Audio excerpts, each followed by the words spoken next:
Today we're back with another non-meta deck and we're gonna be playing some Natura Rune. This deck is built around invoking Riley with a big storm follower and then getting the rest of the way to an OTK using Karyl's Union Burst effect. Karyl is the face of death in this game. You see her face 3 times and you die because that is what she does basically. You will see later on in the gameplay. Anyway, this is probably the closest thing we have to an actually playable budget deck, so that's what we're going to be playing for today. So yeah, let's look at the deck list we're playing for today first. So this is the list we're playing for today. It's pretty straightforward. We just chucked every Natura card we could into this deck and then fill in the rest of the blank spots, I guess. The main key points of this deck is Riley. If you've played at least 7 Natura and Great Trees, it doesn't have to be destroyed, just play it. If you played 7, she invokes herself, and then when she comes into play, she gains attack equal to the number of trees you've played. So she invokes herself with 8 attack. You evolve her, she has 10 attack, and very conveniently Karyl, she will reduce the enemy leader mag defense by 5, and then she'll deal 5 damage to the enemy leader, so it's an exactly 20 damage OTK if you pull it off. So going first it's turn 8, going second it's turn 7, so it's a bit slow, but you do technically reach the speed of the following. You do manage to pull this off like the following turn after the enemies play Natural Machina, so it kind of like makes it in time, just barely. Other than that, we have this card here, which honestly you don't really need to run at all if you don't want to. If you can't afford the legendary, you can just run something else, it doesn't really matter. And then we have Mysterian Project. The original tournament winning list runs Mysterian Wisdom, which is the one that puts a card back into your deck. I think that's what it's called. I forgot what it's called. It's like Knowledge or something, who knows. Anyway, the original list runs the card that puts something back into your deck, but I just think Project is more useful. If you see 2 Karyls, you can project your Karyl for a triple Karyl OTK, and even if you don't, you can duplicate cards like Arrow Elementalist or Apex Elemental, which can help you cycle your Nature and Great Trees with more efficiency. So yeah, that's the list we're playing for today. Let's look at some games. So the first game we have here is against Blood, and we are going second. This is the rare deck where going second is actually better since it directly makes your lethal turn 1 turn faster. Of course, going first has its own benefits as well, and against a NAM reliant deck like Blood, you're not too bothered if you're going first, but depending on matchup, going second is actually more valuable. For the mulligan, I usually like to keep a cheap 1 to 2 cost tree generators, and I mean cards that generate trees regardless of condition. So GOM Elementalist generates a tree, Respite, the 2 cost spell, will generate a tree, and Aether generates a tree. The others like Arrow Elemental only generate trees in specific conditions, so I don't really count them. So those are the cards you want to be looking for, and then after that you can pick up Karyl. In this game I just kept Karyl in the opening. I probably shouldn't have done that. I should probably look for more early game, but oh well. Here my opponent manages to abuse my lack of Apex Elemental or the Pyromancer in hand to set up this very greedy board where they put the Ravening Corruption behind Noin here. Unfortunately I can't clear it, so we just do our best to play some trees. Then we can use Arrow and Elementalist to clear it. And we played the one that we cloned, so we don't reveal that our main deck Elementalists are actually animated. It doesn't really matter, but you know, it's just a little thing. My opponent does evolve their Ravening Corruption here. Unfortunately, we still lack our board clear tools, which is very annoying when going second. This is the problem going second. Even though this deck is technically stronger going second, you do kind of need to find your board clear tools. Karyl doesn't really count. You don't really want to spend your turn playing Karyl, so yeah. To draw into our deck, Clash of Heroes is not bad, can at least answer some board, but ideally you want the Pyromancer or Apex Elemental. My opponent has Mecha Shot Devil here, which is very unfortunate. And then Night Prowl Vampire. We just need to check our opponent's Machina count to make sure we are not dead to mono, and right now we are not, so that's good. Pick up Star Elementalist off the top. Honestly, this top deck probably saved me from losing this game, but I mean, I'm playing against a meta deck, going second against a deck with a lot of board presence, so like, gotta forgive me that I got a bit lucky here. I kind of didn't draw any board clear at the start anyway, so I would say I worked pretty hard to get where I got here. I can go ahead and get rid of the Mecha Shot here. You can see that they're at 7 plays, so we can invoke Riley. We have enough evo so that after evolving Riley, we will have a Union Burst active. So I don't think Blood runs anything that can save them at this point. They need to draw 2 cards somehow, which I don't think they can do. So yeah, they just do poke my face here, but we survive on 2. And then Riley comes out. So although we are almost dead here, almost dead is close enough to not being dead that we can finish them on the counter. So just go ahead and evolve Riley here, play Karyl, her Union Burst will drop them down to 15, and then Union Burst to 10, and then we can just finish them. So that's it for this game.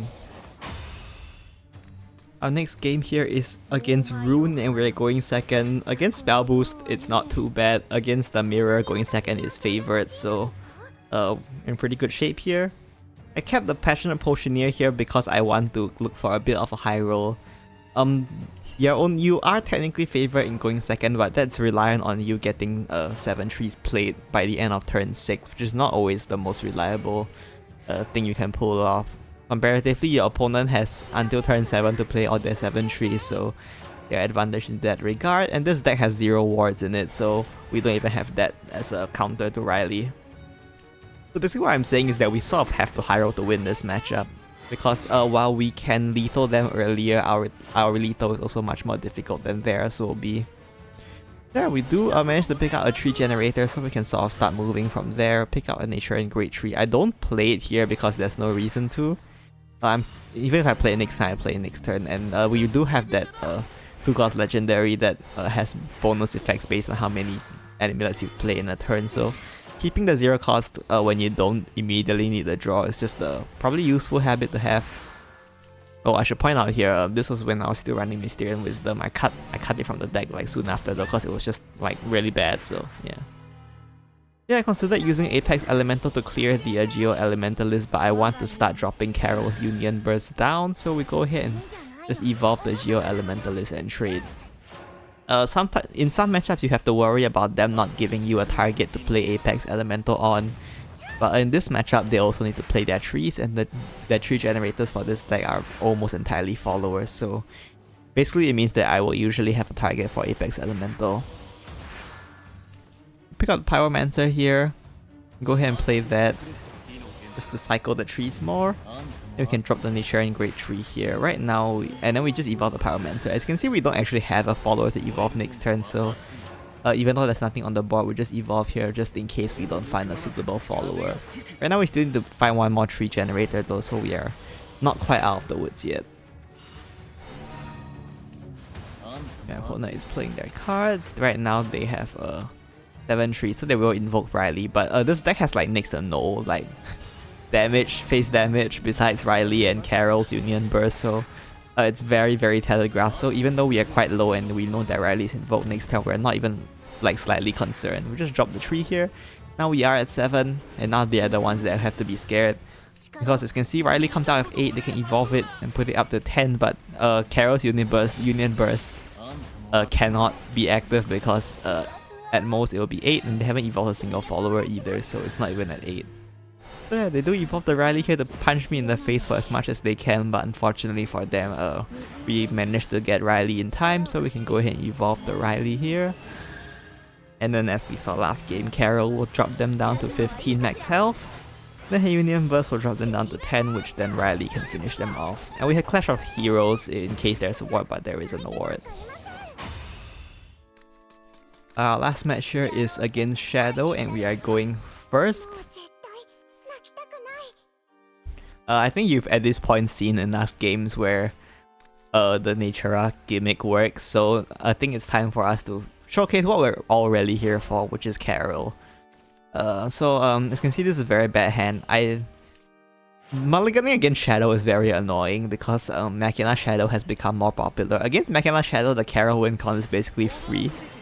But against PTP, you cannot really rely on the Karyl win con, so it's a bit... Well, actually, I guess it's turn 8 lethal either way, so maybe it's better to just look for the Karyl win con against Shadow. In this case though, we do have 3 Karyls in hand and the Mysterious Project as well, which is something.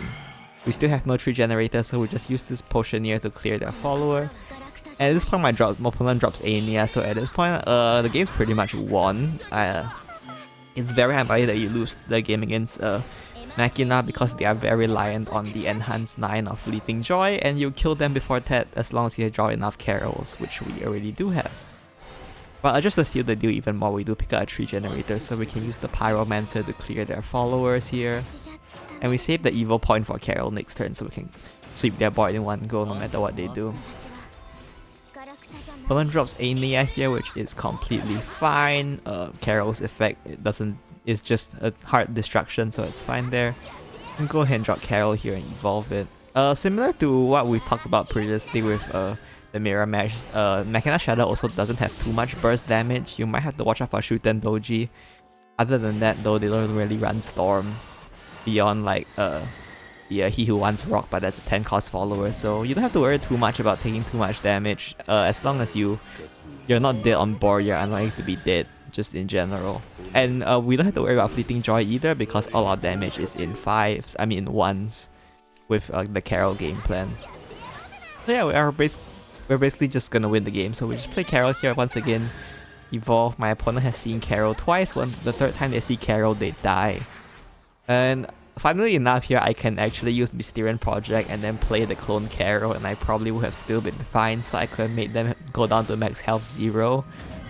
But I think like there's no reason to do that, besides for the meme, but like I think it's a bit disrespectful to go that far to disrespect my opponent like that, so we do just go ahead and drop the Union Burst Karyl here for game. So yeah, that's it for this game. Just had to get in one triple Karyl game, just so we all remember what this looks like.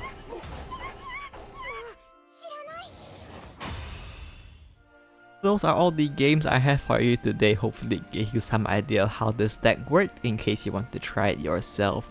I won't claim it's like the best deck ever or anything, but I think the performance is decent for how cheap this deck is to build. So if you want a cheap deck for I guess the Grand Prix that's coming tomorrow or something, you can consider this one. Probably don't craft Lane or whatever, however you pronounce this card, unless you have the spares. You can probably just run something else. I don't know what, just look through the card pool and just throw in something you think works. Yeah, anyway, that's it for today. See you next time. Bye bye.